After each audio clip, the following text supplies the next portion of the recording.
Good morning, Region 6. It is 8:30 and time for our daily situation awareness brief. No updated numbers, the Rio Grande Valley sector of the unaccompanied alien children. No new declaration information. The Louisiana appeal is still pending. No new terrorism advisory notices or SEER events. Do have an updated numbers for the IAPEAs going on in Texas. 7 have been requested, 3 completed, and no new FMAGs.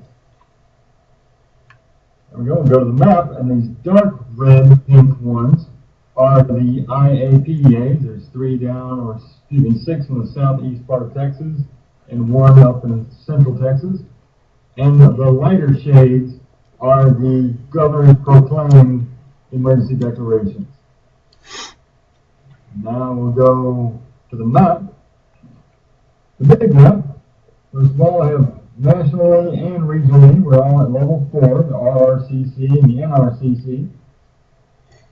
The state operation centers, New Mexico, Arkansas, and Oklahoma are normal operations. Crisis action team remains active for Louisiana, and Texas remains level 3. IMAT 1 is also down in Texas, in Austin, and Team 2 has returned to Denton, and they're reconstituting this week from their long deployment history. Shelters, Texas has the 16 open in the region with a population overnight of 451, according to the Red Cross.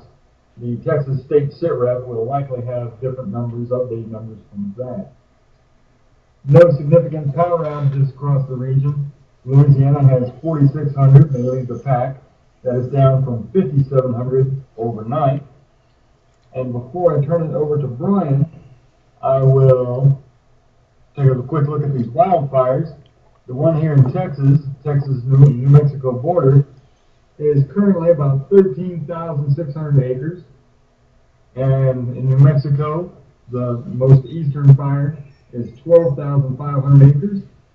Going a little west, southwest there, that one is about 10,000 acres. And the one to the furthest west is about 2,200 acres. I'm going to keep you updated. You can see there's not a whole lot of population out in these areas, and so it's difficult to combat those fires. And now we'll turn over to Brian for the latest update. Okay, good morning, everybody. Really no updates from what we briefed yesterday. Continued quiet weather pattern for the next 5 days with just a marginal threat for severe weather over eastern New Mexico into the panhandles this afternoon and evening. And other than that, just ongoing river flooding that is continuing to improve over the eastern half of Texas. Taking a look at the river flooding, I actually did not get an updated image in there, but like I said, it really hasn't changed a whole lot, which is a continued slow improvement. And the point there in southeast Texas in Rocheron is forecast to be below major by today. So things will have hardly any points in major after today. We are expecting some rainfall in the next 5 days, but it should not have any impacts on the rivers.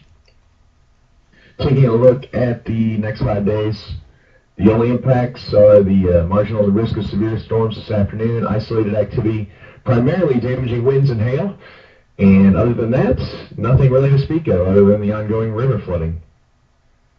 Taking a look at the next slide, please. The 2 JFOs, with the one in Arkansas and the one in Louisiana, really no major impacts other than it's going to be hot there.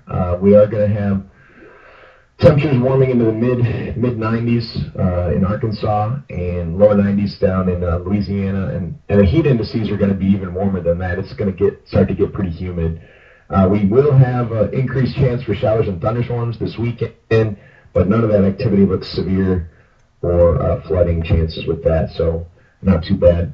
You can see today just a little bit of precipitation over eastern New Mexico into the panhandles. That's going to be with the activity this afternoon. They could actually use the rain out there, so that's not too bad.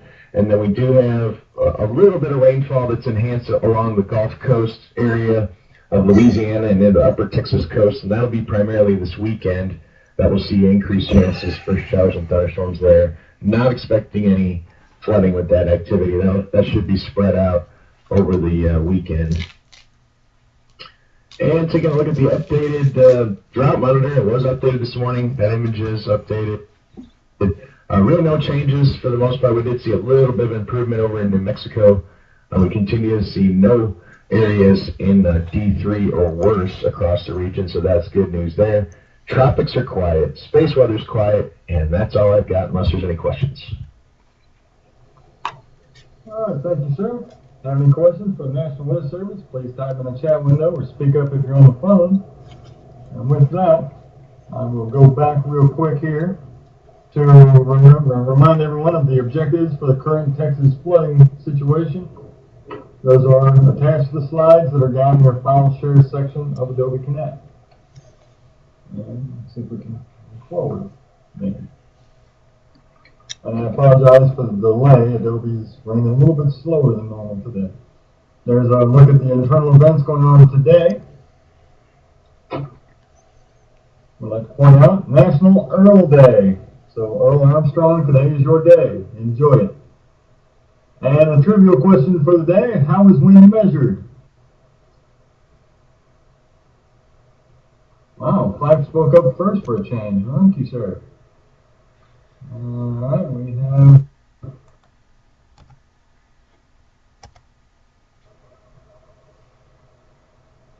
answers, especially with Cindy. Oh!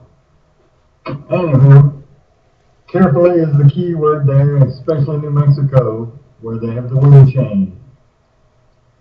Anyway, seeing no questions? What? Sorry, Earl, okay. Earl Day is in October. Alright, this concludes today's briefing. Y'all have a great day. We'll talk to you tomorrow.